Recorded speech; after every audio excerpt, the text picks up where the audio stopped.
Today I am doing a prediction for the 2024 United States presidential election as of today, Monday, August 19th, 2024. And I'm deciding to do this video today because it's been a few weeks since my last prediction. Some things have changed, some states have changed, and the polls margins have changed as well. So this prediction will not be the same as my prior one. So I'm going to do another one around probably September 1st, but I felt like I should do a quick updated prediction just to give you a sense of where I think my prediction for the 2024 stands right now.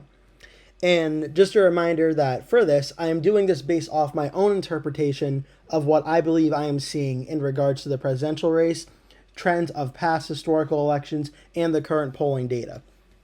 So first things first, I'm going to go that Trump has 219 electoral votes, either safe or likely for him. With Texas and Florida and Ohio, I have as likely because I'm just not quite sure Trump will be able to get over 15 percentage points margin of victory in these states. He'll definitely get above 5, which is enough to put it in likely, but I am a little skeptical if he can get over 15. And Harris and Walz start off with 226, where, again, all are safe for her and for Walz, except for Minnesota, Virginia, and New Hampshire, where I think the margins of victory will be over 5, but under 15 for the same reasons. So, with that said, Trump Vance 219, Harris Walz 226. Now we're going to start looking at the swing states. And the first swing state I'm going to talk about is the state of Georgia, and it's 16 electoral votes. It's a very close race right now. All these swing states are close. Trump lost it in 2020 to Biden very, very narrowly. Trump won it over Clinton in 2016. It's a 1-point race right now in the polling averages, showing a very close race. In the most recent polls so far, every single poll except for one has had Trump either winning or tied in the state of Georgia. This one's going to be very close and come down to the wire, but I think right now I put Georgia in the lean Donald Trump category. And I think if Harris does win this state, that's probably a sign that on election day she's outperforming the polls. But right now I have Georgia as lean for Donald Trump. So that was the state of Georgia. Next, we're going to go to the state of North Carolina, just north of Georgia and South Carolina. Now we go to North Carolina, where right now Donald Trump won the state in 2020 and 2016. He's up by 1.2% in the average of the state. The New York Times Siena poll had Harris up by 2. Cook Political reported Harris up by 1. Before that, Trafalgar had Trump up by 4. Carolina Journal, Trump up 3. Bloomberg, it was a 2-point race. This one's going to be very close as well. North Carolina is always very close. I feel pretty confident in saying that I think North Carolina is going to be lean for Donald Trump. I just think it's a little bit more Republican DNA for the state at the presidential level compared to some of the other swing states. When it comes to the governor's race, I think that's a different story. That one's going to be, I even think, much closer and one to keep an eye on, but I wouldn't be too surprised to see that one go Democrat at the governor's race. But in the presidential race, I think Trump will win it under 5 percentage points, probably like 3 or 4 percentage points. So that gets Trump up to 251. Harris and Walz still at 226. Next, we're going to go to the state of Pennsylvania, and it's 19 electoral votes. This one is an absolute nail-biter. And I've talked in recent videos about just how important Pennsylvania is. Right now, I mean, it can't get any closer than it is other than being an exact tie, which is what it was yesterday. This one is so incredibly close. Either candidate can win it. And this is one that I think right now I actually have Donald Trump narrowly favored to win the state of Pennsylvania. But it is so incredibly close. The polls show it's a very tight race. And I think whoever wins this state is probably going to win the presidential election. So I think both candidates know that. Both campaigns know that. But it is incredibly close in Pennsylvania and definitely needs to be watched going further. Next, we're going to go to the state of Michigan, a state Biden won in 2020, Trump won in 2016. And this is kind of the opposite of Pennsylvania, where Pennsylvania is very, very close. And it's looking like it's been very close. But in the last few weeks, the momentum's all been about Kamala Harris in the state of Michigan, where she now leads in the polling average 48.6 to Trump's 46.6. Of all the 3 Rust Belt states, this is the one I'm most confident in saying that I think Kamala Harris is going to win the state of Michigan, and probably by that 2 or 3 percentage point margin. Michigan, I give to Kamala Harris. That gets her and Walz up to 241.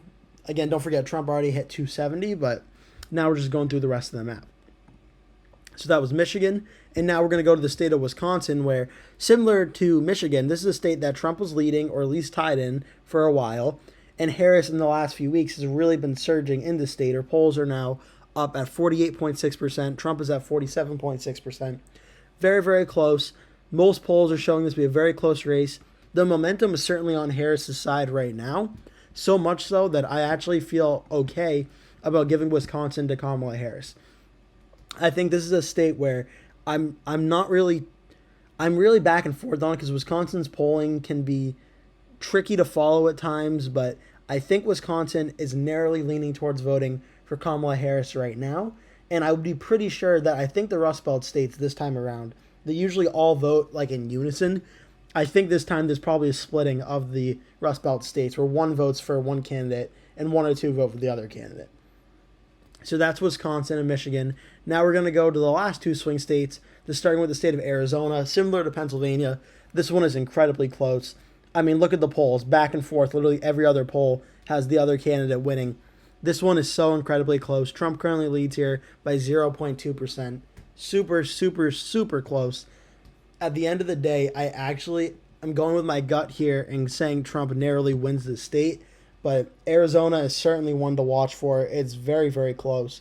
And it really, just like Pennsylvania on Election Day, really could go either way. But I'm giving Trump Arizona for now. And lastly, the state of Nevada. Right now, Donald Trump leads with 47.3%. Harris is 46%. Trump's up by 1.3. Nevada's not the blowout right now between Trump versus Harris that Trump versus Biden was. It's definitely a very close race. Trump is up by 1.3. There's certainly enough undecided vote and third-party vote in these polls that is not being accounted for that Harris could beat Trump in this state. So that's something I'm being mindful of and cognizant of. But I think right now I'm giving Nevada to Donald Trump. But like Arizona and Pennsylvania, if Nevada goes for Harris, I would not be shocked one bit. So that's the polls. That's my prediction right now, where I have Trump at 287 and Harris at 251. Look, I think this election is very close, and similar to 2020 and 2016, it'll be a very small margin of victory for whichever candidate wins.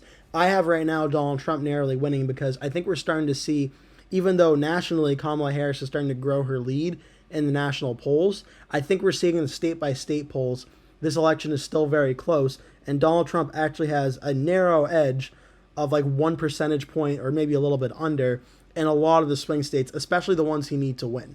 And as I showed you, I mean, a lot is talked about Wisconsin and Michigan, but if Trump can win Pennsylvania, North Carolina, and Georgia, then that's all Trump needs to win the presidential election to get to 270. That's all he needs to do.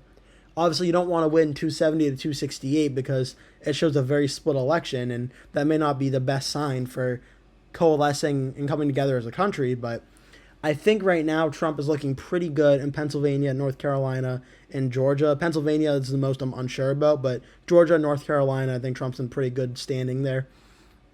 Arizona and Nevada are really going to be close to watch because these polls have gotten very close, very, very tight in the coming days. Same thing with Wisconsin and Michigan. I think Michigan is pretty much in Harris's column right now. I'd be pretty surprised if Trump won Michigan on election night. Wisconsin, of the two, I think I could see Wisconsin potentially flipping from Harris to Trump. If Trump were to win Wisconsin, that would get him up to 297. But right now in this prediction, I have Wisconsin as lean Democrat, as lean Harris at this time. So that'll do it for today's video. Thank you so much for watching. Please remember to give this video a like and leave a comment below telling me what you thought of this prediction, what your prediction is for the 2024 election. Please remember to share this video with all your friends and family if you really enjoyed it. And remember to click that subscribe button so you get notified when I post a new video every single day leading up to Election Day. Thank you so much for watching. I hope to see you in a future video.